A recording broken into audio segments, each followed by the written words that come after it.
The twin suns of Orlia cast a warm golden glow over the city, turning its spires and towers into a shimmer of amber light. From the highest balcony of the royal palace, Princess Lyra stood quietly, her long hair catching the light, her eyes distant as they gazed over the lush valleys below. The palace had always been a place of beauty and grandeur, yet Lyra often felt more like a prisoner than a princess. Though her people treated her with respect and decorum, she carried a secret weight: she was infertile. Among the royal lineage of Orlia, this was a rare and sorrowful condition, whispered about in the halls but never openly discussed. Lyra had grown accustomed to polite smiles and subtle sympathy, but it had left her feeling incomplete, as though a vital part of her purpose had been denied. The court, filled with elegance and alien refinement, moved around her like a dance she no longer wished to participate in. Nobles laughed lightly, sipping their crystalline beverages, commenting on political alliances, trade negotiations, and art exhibitions. Lyra had learned to nod politely, to mask her disinterest with a smile, but inside she longed for something genuine, something unpredictable. And then, one day, the unpredictability arrived. The news came from the palace announcer, his voice formal but tinged with amusement. "Princess Lyra has been offered a visitor," he declared. "A human from the outer territories, brought to Orlia as a gift of curiosity." The court's laughter rippled softly, a mixture of incredulity and delight at the novelty of it. To Lyra's ears, the words felt strange, almost like an insult wrapped in ceremony. A gift to a human, and she was the object of this jest. Her mind spun as the attendants led the way to the arrival chamber. When she entered, she found herself face to face with Ethan, a human who looked remarkably ordinary in appearance, yet carried a quiet confidence that immediately caught her attention. His dark eyes held curiosity, and a hint of wariness lingered as he glanced around the alien chamber. Lyra expected arrogance, disrespect, or mockery. Instead, he nodded politely, bowed with an elegance he had clearly learned quickly, and spoke in careful, measured words. "I am honored to meet you, Princess Lyra," he said. His accent was soft but distinct, his voice calm and steady. There was no fear, no false bravado, only respect. The princess blinked in surprise. The nobles snickered lightly, leaning toward one another. "Observe," one whispered. "The human believes he stands on equal footing." Lyra ignored them, her curiosity piqued. Over the next few days, she was assigned to spend time with Ethan, ostensibly to entertain him and teach him about Orlia. At first, she found it tedious.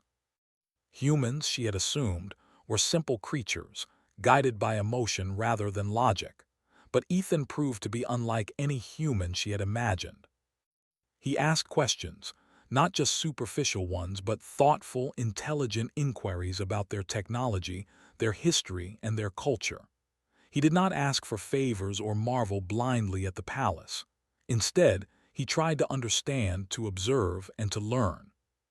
Lyra found herself explaining things she had long taken for granted. The architecture, the way Orlia's energy systems harnessed the twin suns, the way the gardens were cultivated to create a perfect ecosystem. All of it became meaningful when shared with someone who listened so earnestly. And slowly, almost imperceptibly, Lyra began to enjoy his company. One afternoon, as they walked through a terrace garden filled with blooms that shimmered in colors beyond human perception, Lyra spoke of her secret. She had never revealed her infertility to anyone outside the inner circle, and even there it had been whispered like a shameful truth. "I was told it was rare, that I could not continue my line," she admitted, her voice quiet. "It is isolating." Ethan's gaze softened. "I can't imagine what that feels like," he said gently. "But I see you now, and it doesn't feel like something is missing. You're complete as you are." Lyra blinked. No one had ever spoken to her this way. Humans often oversimplified things or responded with pity. But Ethan's words carried neither pity nor judgment. They carried acknowledgement, understanding, and respect. Days passed, and the bond between them grew in subtle ways. Lyra began to anticipate his questions, to watch him as he observed everything around him with a combination of fascination and practical reasoning. He noticed patterns she had long overlooked, suggested small improvements in their daily routines, and treated each challenge with a calm, methodical approach. He solved problems creatively, using tools and ideas her people had long dismissed as primitive. Lyra found herself smiling more than she had in years. The palace walls, once suffocating, now felt like a stage for discovery. She realized, almost reluctantly, that she had come to look forward to Ethan's presence each day, not out of obligation, but out of genuine curiosity and enjoyment. Then, one night, under the twin moons, something changed. Lyra felt a strange warmth within her, a sensation so unfamiliar it startled her. At first, she thought it was merely fatigue or the result of the changing tides of her body. But the feeling persisted, growing more pronounced with each passing day. She confided in no one, not even the attendants, fearing ridicule or disbelief. Ethan noticed the subtle changes in her demeanor, her sudden pauses, the reflective silence, the way she would touch her abdomen absent-mindedly. "Lyra," he said softly one evening as they sat on the palace balcony watching the moons cast silver light over the valleys, "is something troubling you? You seem different." She hesitated, unsure if she could explain the impossible. Finally she whispered almost to herself, "I think something is happening, something impossible." Ethan looked at her intently, waiting patiently. Lyra's heart raced. Could she tell him? Could she risk revealing the truth of her body, something her own science declared could not happen? And yet the trust she had come to feel for him, quiet, unwavering, and profound, compelled her to speak. I believe I may be pregnant," she admitted. Ethan's eyes widened, but there was no shock, no mockery, only awe. "Pregnant?" he asked softly. That's incredible." Lyra nodded, her hands trembling. "My people say it is impossible. I have always been told I cannot have children." Yet her voice trailed off as she tried to make sense of the miracle. The court, oblivious to the private revelation, continued their games and intrigues, unaware that the princess they had once regarded with pity was experiencing a transformation that would change everything. Lyra and Ethan met in secret, discussing what this meant for her, for the palace, and for the impossible possibility of a human alien child. In the weeks that followed, Lyra learned to navigate her new reality with Ethan's guidance. He approached each day with calm reasoning, helping her understand her body, her limits, and the changes she could expect. The palace halls, once filled with whispers and judgment, became a sanctuary where she and Ethan explored the mysteries of life, intelligence, and connection. Through it all, Lyra marveled at the human qualities Ethan embodied, his patience, creativity, and unwavering respect. She had grown up among beings of immense intelligence, capable of feats she could barely comprehend, yet it was a human who had unlocked something she had thought impossible. The realization filled her with wonder, gratitude, and a quiet sense of empowerment. One afternoon, as they walked through a grove of luminescent trees whose leaves glowed with the soft light of the setting suns, Ethan paused and turned to her. "Lyra, no matter what happens, I want you to know that all of this, it doesn't change how I see you. It doesn't change your worth, your strength, or your brilliance. And I believe this child, if it comes, will inherit something extraordinary from both of us." Lyra looked into his eyes, seeing sincerity and admiration, and for the first time in her life she felt completely seen. Not as a princess, not as a royal puzzle, not as a woman defined by her infertility, but as Lyra, a being capable of love, wonder, and the unimaginable. That night, under the pale glow of Orlia's moons, she stood once again on the balcony, feeling a gentle warmth within her. She no longer felt fear, only possibility. The future was uncertain, yes, but it was also vibrant and alive. And in that moment, she understood that she had discovered something far greater than she had ever imagined, a connection that transcended species, expectations, and even the limits of science itself. The world outside her balcony remained unchanged, bustling with palace intrigue, gossip, and the casual cruelty of nobles who had thought her a plaything for their amusement. But inside, Lyra's world had shifted irrevocably. The impossible had occurred, and with it, the quiet triumph of humanity had entered her life in the most profound and unexpected way. As she gazed at the distant mountains and the rivers that glittered like liquid silver, she knew that everything was about to change. And she would not face it alone. Beside her, Ethan watched the horizon, steady, calm, and unwavering, a reminder that even in a galaxy full of marvels, it was the human spirit that could surprise, inspire, and endure against all odds. In the coming weeks, secrets would deepen, trust would solidify, and the princess who had been offered as a joke would begin to reshape her own destiny. The whispers of the court, the assumptions of the nobles, and the rigid expectations of her world would soon collide with something they had never anticipated: the extraordinary potential of humanity, and the miracle of life born where it was least expected. Lyra turned away from the balcony, a small smile playing on her lips. Her heart was full of questions, yes, but also hope. She had been given to a human for amusement, for the entertainment of others. But in the quiet intimacy of shared days and thoughtful conversation, she had discovered something infinitely more valuable: connection, respect, and the beginnings of a life that could unite worlds in ways no one had imagined.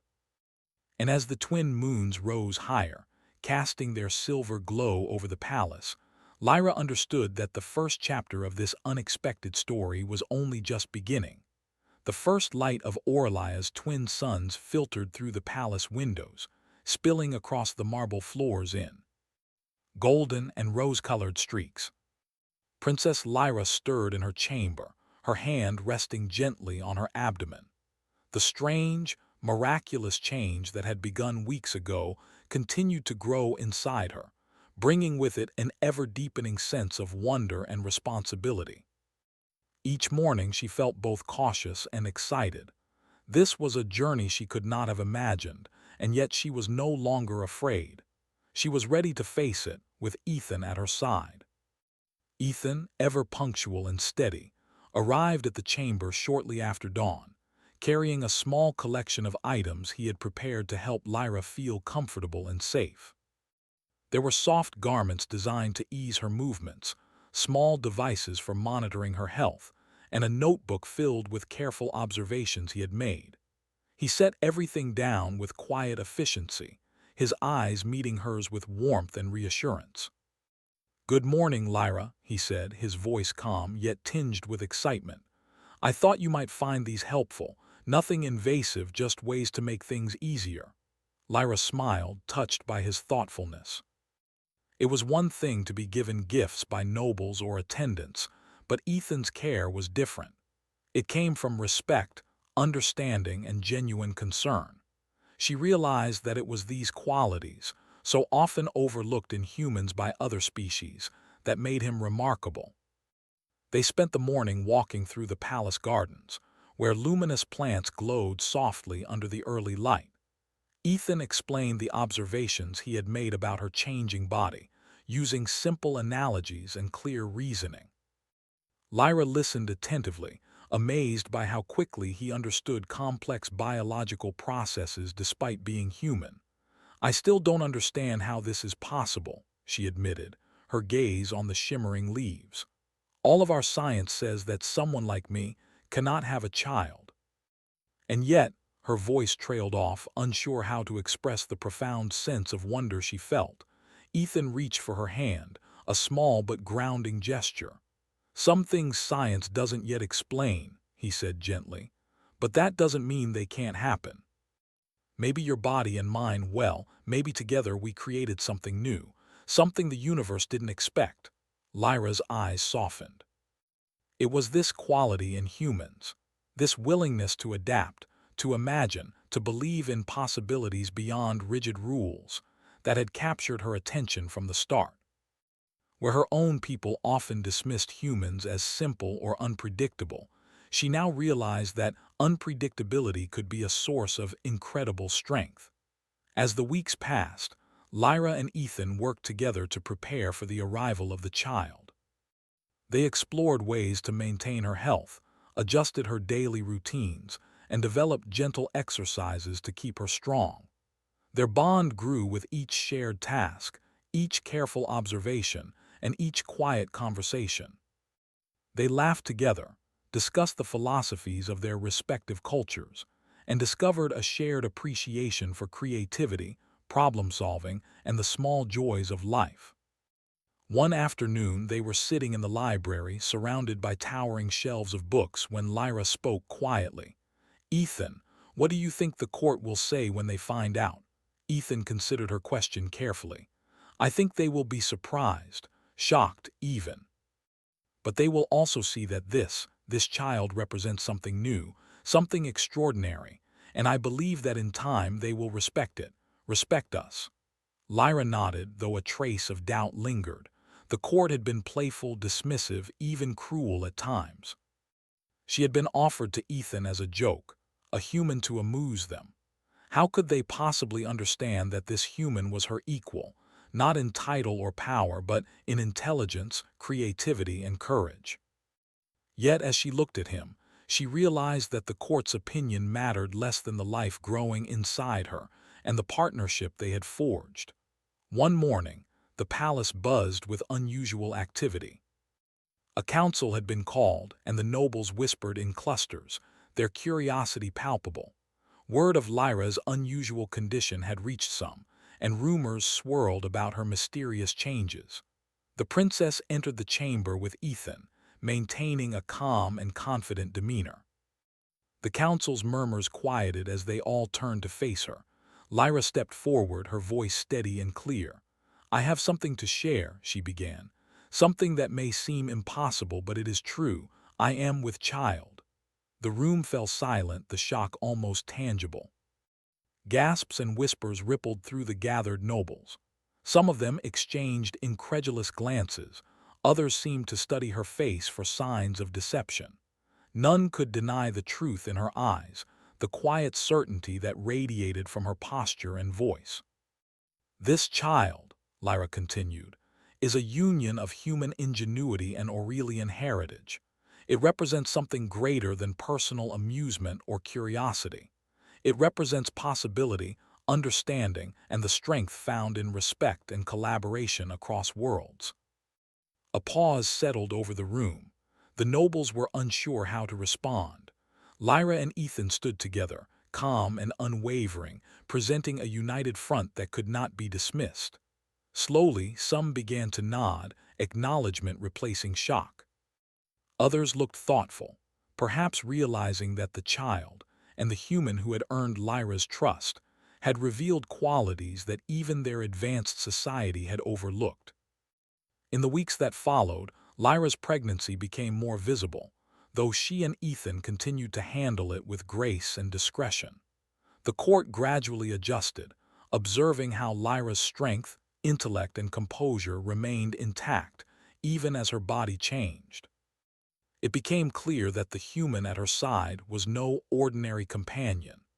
Ethan's calm problem-solving, attention to detail, and unwavering respect had earned him admiration from many who had once regarded him with amusement. Lyra marveled at how much humans could teach, not only in terms of practical skills, but also in the ways they inspired trust, courage, and resilience. While her own people often relied on hierarchy, protocol, and rigid traditions, humans relied on observation, adaptability, and empathy, qualities that proved to be just as powerful, if not more so, in navigating complex situations. As the months passed, Lyra and Ethan prepared for the birth of their child, a task filled with wonder, planning, and gentle anticipation. They designed a nursery that blended human practicality with Aurelian beauty, using soft colors, soothing lights, and innovative technologies to ensure comfort and safety. Every detail was considered with care, a reflection of their mutual respect and collaboration. The night before the child was due to arrive, Lyra and Ethan walked through the palace gardens, illuminated by the silver glow of the twin moons. The air was filled with the scent of luminescent flowers and the soft hum of alien wildlife. Lyra placed her hand on her abdomen and smiled. "It feels real," she whispered. "After all these weeks, it finally feels like this life will come into the world." Ethan squeezed her hand gently. "It is real, and it will be extraordinary just like you." The birth was quiet, gentle, and miraculous. No alarms, no panic, only careful attention and support, guided by both human ingenuity and Aurelian knowledge. When the child first opened its eyes, Lyra held it close, marveling at the perfect blend of her features and Ethan's. The child's small hands curled around hers, tiny and strong, full of potential. "This is amazing," Ethan whispered, tears of awe in his eyes. "Look at them. Look at what we've done together." Lyra's heart swelled with pride, love, and a profound sense of accomplishment. For years, she had been defined by what she could not do. Now, in the quiet glow of the nursery, she realized that definitions, expectations, and limitations could be challenged, reshaped, and surpassed. Humanity, in its unexpected brilliance, had not only transformed her life, but also created a living testament to possibility. As news of the child spread through the palace and beyond, reactions varied. Some nobles remained skeptical, unable to comprehend the extraordinary events. Others were inspired, seeing in this union proof that boundaries could be crossed, that collaboration could produce miracles, and that humans, far from the simple creatures they had dismissed, possessed a remarkable potential that demanded recognition. Lyra and Ethan did not seek fame or approval. Their focus was on raising the child with care, curiosity, and love, teaching them both human creativity and Aurelian wisdom.